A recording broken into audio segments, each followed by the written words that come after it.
नमस्कार दोस्तों, applied study channel में आप सभी का स्वागत है। टॉपिक वाइज सीरीज़ में आज हम लोग मैग्नेटिज्म एंड इलेक्ट्रोमैग्नेटिज्म के मॉलिक्यूलर थ्योरी ऑफ मैग्नेटिज्म देखेंगे।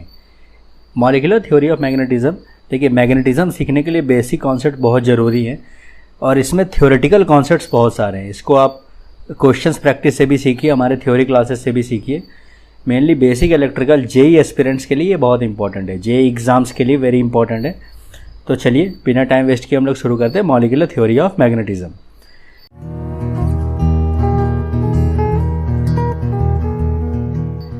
तो ये थ्योरी क्या कहता है कि कोई भी मैग्नेटिक सब्सटेंस है, उसके अंदर हर मॉलिक्यूल अपने आप में एक मैग्नेट की तरह बिहेव करता है। उसका मतलब क्या हुआ कि हर मॉलिक्यूल के अंदर नॉर्थ और साउथ पोल डेवलप किए जा सकते हैं। ऐसे तो इंडिविजुअली होते ही हैं, लेकिन आप अगर बाहर से कोई अप्लाइड फोर्स करेंगे या कोई मैग्नेटिक फोर्स बाहर से अप्लाई करेंगे तो वो क्या करते हैं, मैग्नेट का बिहेवियर दिखाते हैं।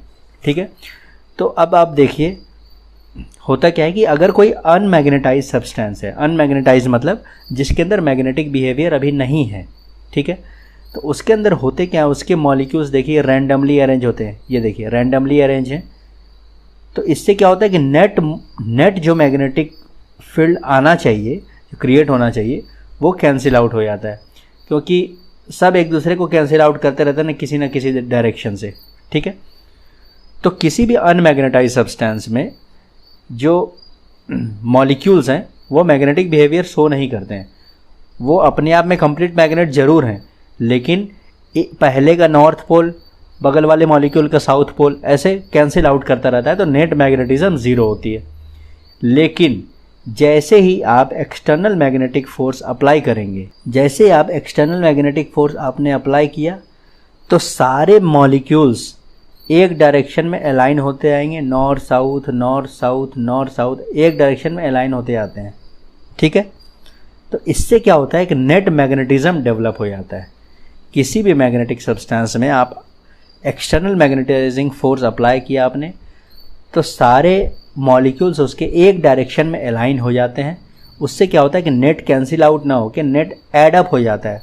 वो सारे के सारे मॉलिक्यूल्स के मैग्नेटिक जो कैरेक्टरिस्टिक है वो ऐड अप हो जाता है और पूरा जो सब्सटेंस है वो मैग्नेटिक बिहेवियर शो करने लगता है। तो हम कहते हैं कि हमारा जो सब्सटेंस है वो मैग्नेटाइज हो गया है।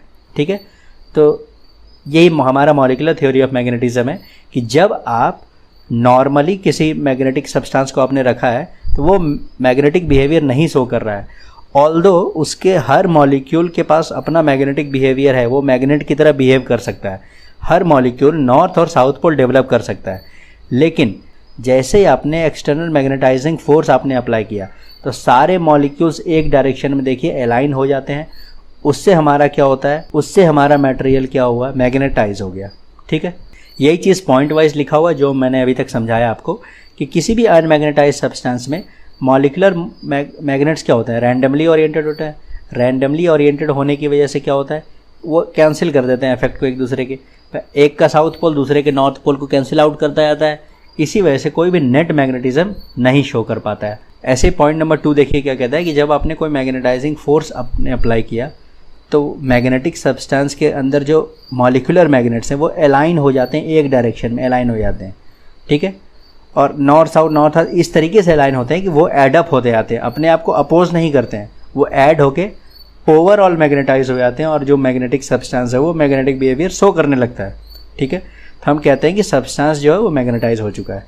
ठीक है, अच्छा कोई भी सब्सटेंस कब तक मैग्नेटाइज हो सकता है, आपने कोई मैग्नेटिक सब्सटेंस लिया, आप उस पर मैग्नेटाइजिंग फोर्स लगाए जा रहे हैं, फोर्स की वैल्यू बढ़ाए जा रहे हैं, तो आखिर किस पॉइंट तक कोई भी सब्सटेंस मैग्नेटाइज हो सकता है, वो डिपेंड करता है कि मॉलिक्यूलर मैग्नेट्स की अलाइनमेंट कब तक पॉसिबल हो सकती है। जैसे आप देखिए, मैं इस फिगर से समझाता हूँ। ये देखिए मैग्नेटिक ये देखिए रैंडमली ओरिएंटेड है, ये इनके मॉलिक्यूल्स रैंडमली ओरिएंटेड है। आपने क्या किया, एक्सटर्नल मैग्नेटाइजिंग फोर्स आपने लगा दिया, इनकी वजह से क्या हुआ, ये धीरे धीरे अलाइन होना शुरू हुए, धीरे धीरे एक डायरेक्शन में अलाइन होना शुरू हुए। ठीक है, अभी कोई फुल एक्सटेंट में नहीं आया क्योंकि अभी इनका अलाइनमेंट पूरी तरीके से हुआ नहीं है। अब यहाँ से जब आप अलाइनमेंट देखेंगे तब ये वाला मॉलिक्यूल अभी थोड़ा सा और घूमेगा, ये वाला थोड़ा और घूमेगा, ये वाला थोड़ा और सीधा होगा, ठीक है, ये वाले थोड़े सा और घूमेंगे। फिर ऐसे ऐसे करते करते बिल्कुल एक पोजीशन आएगा जिनमें बिल्कुल स्ट्रेट हो जाएंगे, सारे एक दूसरे के पैरेलल हो जाएंगे।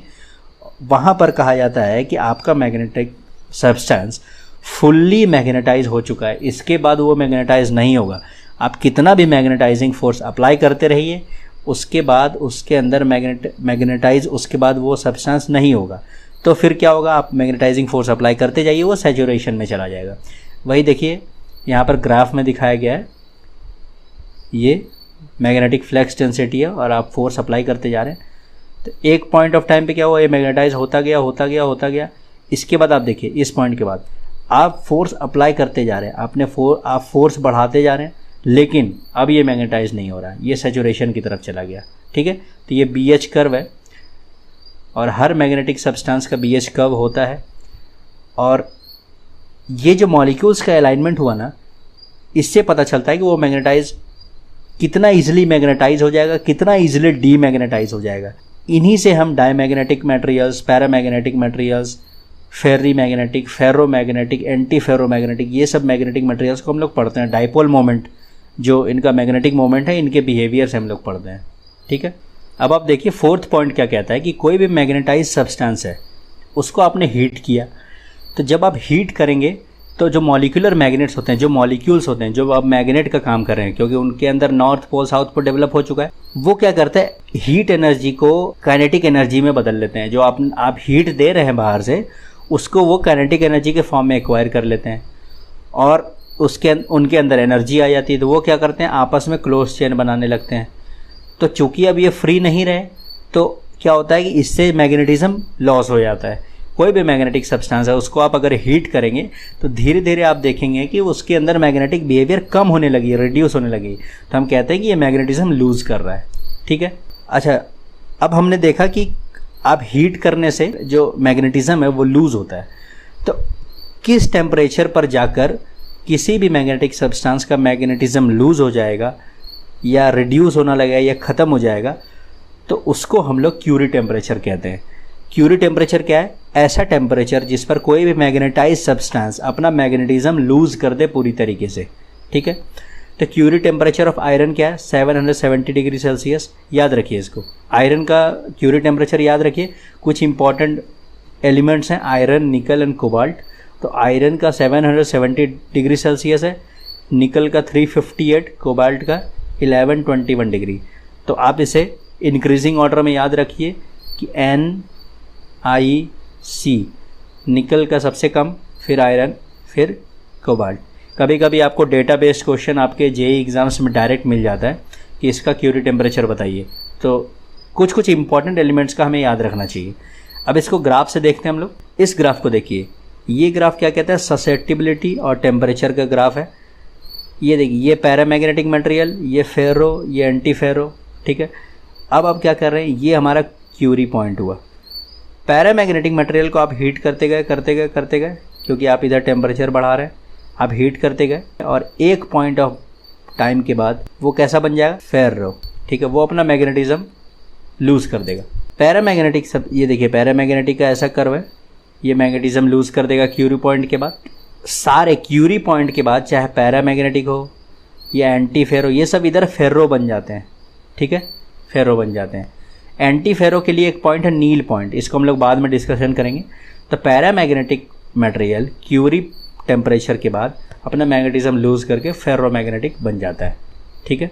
तो आशा करता हूँ आप सभी को हमारा ये कॉन्सेप्ट समझ में आया होगा। ऐसे ही बेसिक कॉन्सेप्ट को जानने के लिए और सीखने के लिए हमारे चैनल पर आप विजिट करें, और हमारा ये इनिशिएटिव ऑफ फ्री एजुकेशन आपको अच्छा लगा हो तो हमारे चैनल को आप लाइक, शेयर एंड सब्सक्राइब करें। तो मिलते हैं फिर हम लोग अगले टॉपिक में नए कॉन्सेप्ट्स के साथ। तब तक के लिए थैंक यू।